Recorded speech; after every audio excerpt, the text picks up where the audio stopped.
ఆంధ్రప్రదేశ్ ఉప ముఖ్యమంత్రి పవన్ కళ్యాణ్ కోసం తన పిఠాపురం సీటును త్యాగం చేసిన టీడీపీ మాజీ ఎమ్మెల్యే వర్మకు ఇంకా న్యాయం జరగలేదు. టీడీపీ అధినేత చంద్రబాబు, జాతీయ ప్రధాన కార్యదర్శి నారా లోకేష్ ఆయనకు ఇంకా ఎలాంటి పదవిని కట్టబెట్టలేదు. ఎప్పుడు ఎలా వర్మను అకామిడేట్ చేస్తారో స్పష్టమైన సంకేతాలు ఇవ్వలేదు. దాంతో ఇప్పుడు వర్మ, ఆయన అనుచరుల్లో అసహనం పెరిగిపోతోందన్న మాట వాస్తవం. ఎన్నాళ్ళిలా వేచి చూడాలన్న ఆగ్రహం కూడా కట్టలు తెంచుకొని ప్రవహిస్తోన్న మాట నిజం.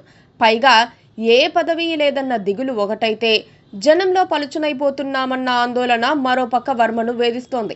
వర్మ ఇటీవల జిల్లా కలెక్టర్ను కలిసి పిఠాపురం సమస్యలపై వినతి పత్రం ఇచ్చారు. తమ నియోజకవర్గాన్ని ఎవరూ పట్టించుకోవటం లేదంటూ ఆయన ఆవేదన వ్యక్తం చేశారు. ఇదంతా వర్మ కావాలనే చేస్తున్నారని, ఆ నియోజకవర్గం ప్రతినిధి అయిన ఉప ముఖ్యమంత్రి పవన్ కళ్యాణ్ ఏ పని చేయటం లేదని పరోక్షంగా ఆరోపిస్తున్నారని జన సైనికులు వర్మపై ఎదురుదాడి చేస్తున్నారు. టీడీపీ అధిష్టానంపై వర్మకు ఉన్న అక్కస్సును జనసేనపై చూపించేందుకు ప్రయత్నిస్తున్నారని వాళ్ళు ఆరోపిస్తున్నారు. వర్మ వైసీపీ వారితో టచ్లోకి వెళ్లారని జనసేన నాయకురాలు బర్లపూడి క్రాంతి కొత్త వాదనను తెరపైకి తెచ్చారు. వర్మకు ఎమ్మెల్సీ ఇచ్చే విషయం పూర్తిగా టీడీపీ అంతర్గత వ్యవహారమని, ఆ సంగతి తెలిసి కూడా ఆయన జనసేనపై పడుతున్నారని క్రాంతి అంటున్నారు. ముద్రగడ పద్మనాభరెడ్డి కుమార్తె అయిన క్రాంతి ఇప్పుడు జనసేనలో చురుగ్గా ఉంటున్నారు. కూటమిని బలహీనపరిచి వైసీపీకి ప్రయోజనం కలిగించేందుకు వర్మ ప్రయత్నిస్తున్నారన్నది జనసేనలో చాలా మంది చేస్తోన్న ప్రధాన ఆరోపణ. అందుకే వర్మ ఏం మాట్లాడినా మాట్లాడకపోయినా వైసీపీ సోషల్ మీడియా ఆయన్ను హైలైట్ చేసేందుకు ప్రయత్నిస్తోందని జనసేన అనుమానిస్తోంది.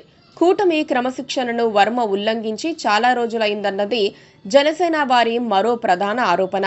ఈ పరిస్థితుల్లో వర్మను అందలం ఎక్కిస్తే ఊరుకునేది లేదని కూడా కొందరు నేతలు ఆఫ్ ద రికార్డ్ చెబుతున్నారు. పిఠాపురంలో పవన్ కళ్యాణ్ నాయకత్వానికి, జనసేన ఆధిపత్యానికి గండికొట్టే ప్రయత్నం చేస్తే ఊరుకునేది లేదని ఆ పార్టీ కుండబద్దలు కొడుతోంది.